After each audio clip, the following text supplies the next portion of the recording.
जाते हैं, नए बनते रहते हैं। तो जो चीज़ हमारे पास रहनी ही नहीं है, जिसका जीवन ही इतना है, तो उससे पहले उसको दान करने में कोई नुकसान है? ये बात आपको सबको बतानी है और इसके लिए संकल्प करवाएंगे डॉक्टर साहब दान के लिए। मैं कह रहा हूँ अपना दाहिना हाथ आगे करेंगे,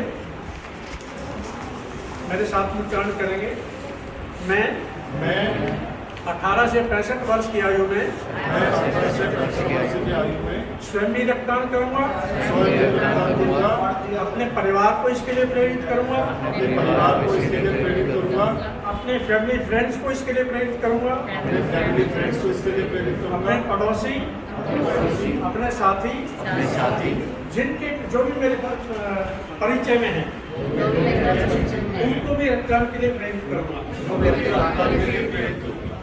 अब दूसरा सेकंड प्लेस, राइट हैंड आगे।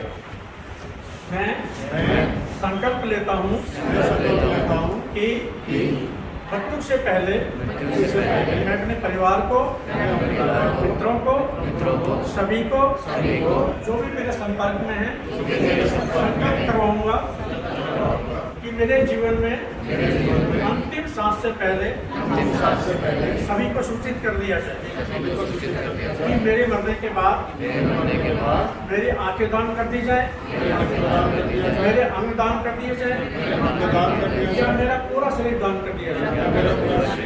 ये संकल्प पूरा हुआ। इसी के साथ मैं अपने CGHS परिवार की ओर से आप सभी का हार्दिक स्वागत करता हूँ, अभिनंदन करता हूँ। ठीक, हम पूरा परिवार कर चुके हैं। अब ऐसा थोड़ा सा डाइट और लाइफस्टाइल के बारे में बताएंगे 2-3 मिनट में, हमें क्या खाना है क्या नहीं खाना।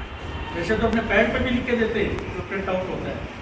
देखिए जो लोग यहाँ पे बुजुर्ग बैठे हुए हैं उनसे मैं बात करना चाहता हूँ। पहले आप देखिए कि आज से 40-50 साल पहले आप समझ सकते हैं मेरे बात, उस ज़माने में डॉक्टर ढूंढने से नहीं मिलते थे, मतलब पूरे दिल्ली में ढूंढेंगे तो डॉक्टर ही नहीं मिलते थे।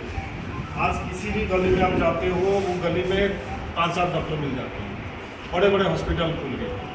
लेकिन क्या बीमारी कम हुई? जितने डॉक्टर बढ़ रहे हैं, जितनी दवाई बढ़ रही है, उतनी बीमारी भी बढ़ रही है। अब दवाई खाते रहते हैं, बीमारी ठीक होने का नाम ही नहीं लेता। ऐसा क्यों हो रहा है? इसीलिए हो रहा है कि हमारा जो पुरानी खान पान की स्थिति थी, हमारा जो लाइफस्टाइल की स्थिति थी, ये सब बिगड़ चुकी। आज से 40-50 साल पहले बिजली नहीं थी, आज से 20 साल पहले स्मार्टफोन नहीं थे, 10 साल पहले स्मार्टफोन नहीं थे, ठीक है, 20 साल पहले फ़ोन ही नहीं थे, 25 साल पहले कंप्यूटर नहीं थे, 40 साल पहले टीवी नहीं थे। अब जब ये सारी चीज़ नहीं थे तो हम सारे स्वस्थ थे। जब ये सारी चीज़ें आ गए हैं, आजकल के तो बच्चे ज़्यादा बीमार हो रहे हैं, रात को 2-2 बजे सोते हैं। बताइए, रात को 2 बजे सोना चाहिए? 4-4 बजे सोते हैं, दिन में सोते रहते हैं।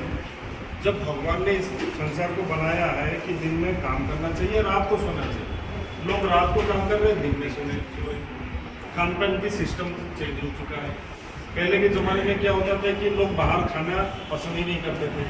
आजकल के बच्चे या हम लोग भी ऐसा हो गया कि घर का खाना पसंद नहीं आ रहा, सारे पैक्ड फूड खा रहे हैं। कोई भी पैक्ड फूड खा रहे हैं, हर चीज़ में प्रिजर्वेटिव मिला होता है। तो ये सारे बातें जो है एक साथ मिलके हमारे शरीर के अंदर ऐसे रिएक्शन करते हैं कि हम दवाई खाने के बावजूद भी ठीक नहीं होता। तो जिन चीज़ों से बीमारी बनती है, जो रोगों का कारण है, जब तक वो कारणों को दूर नहीं करेंगे तब तक बीमारी कैसे दूर होगी? दवाई खाने से बीमारी दूर नहीं होगी।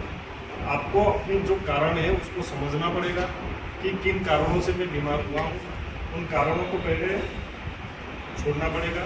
उसके बाद आप दवाई खाते हो तो जल्दी ठीक है।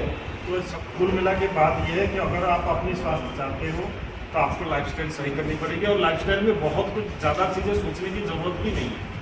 क्या चीज़ है? शाम के समय जल्दी सो जाना चाहिए। मतलब ऐसे आइडियली आयुर्वेद ये कहता है कि 9 बजे सोना चाहिए।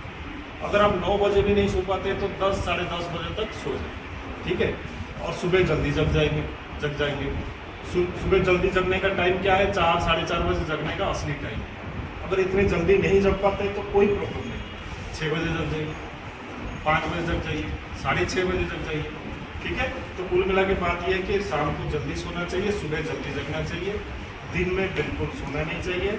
सही खाना खाना चाहिए, थोड़ा बहुत एक्सरसाइज आपको रोज करना चाहिए। इतनी भी अपनी ज़िंदगी में आप चेंजेस कर लेते हैं तो आप देखना, जो भी दवाई एग्जिस्टिंग दवाई, चाहे आप एलोपैथी खा रहे हो, चाहे आयुर्वेदिक खा रहे हो, चाहे होम्योपैथी खा रहे हो, कोई भी दवाई खा रहे हो, जो असर नहीं कर रहा था वो असर करना लग जाएगा।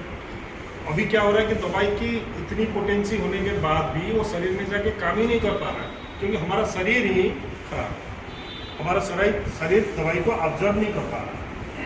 समझ में आ रहा है कि नहीं? जब हम खान पान सुधार देंगे, लाइफस्टाइल सुधार देंगे, एक्सरसाइज करने लग जाएंगे। एक्सरसाइज का इतना महत्व है कि हमारे शरीर में कोई भी टॉक्सिन्स है, कोई भी पॉइजन है, उसको खत्म करने की कैपेसिटी एक्सरसाइज। जैसे आपको भूख नहीं लग रहा है, आप थोड़ा पार्क में 2 राउंड लगा के आ जाते हैं, फिर भूख लगना शुरू हो जाता है। इसका मतलब क्या हुआ कि जो टॉक्सिन शरीर के अंदर था वो चलने से, दौड़ने से, एक्सरसाइज करने से वो डाइजेस्ट हो। ठीक है, तो ऐसा कहने का मतलब है कि आप अपना लाइफस्टाइल को सुधारिए, खान पान को सुधारिए, सही कर्म कीजिए और जिंदगी का मौज लीजिए। ठीक है नहीं? हम सारे भगवान के संतान, भगवान कभी किसी को दुख नहीं देता। आप अपने संतान को कभी दुख दोगे? कभी नहीं दोगे ना। तो भगवान के संतान है, भगवान हमको दुख क्यों देगा? हम दुख भुगतते इसलिए भुगत रहे हैं क्योंकि हमने अपने जाने अनजाने में कुछ ना कुछ गलत काम करा। तो आपको वो समझने की जरूरत है कि आप क्या गलत कर रहे हैं। जो चीज़ गलत करें उसको छोड़ दो, भगवान भी खुश, आप भी खुश और हम भी खुश। थैंक यू डॉक्टर साहब।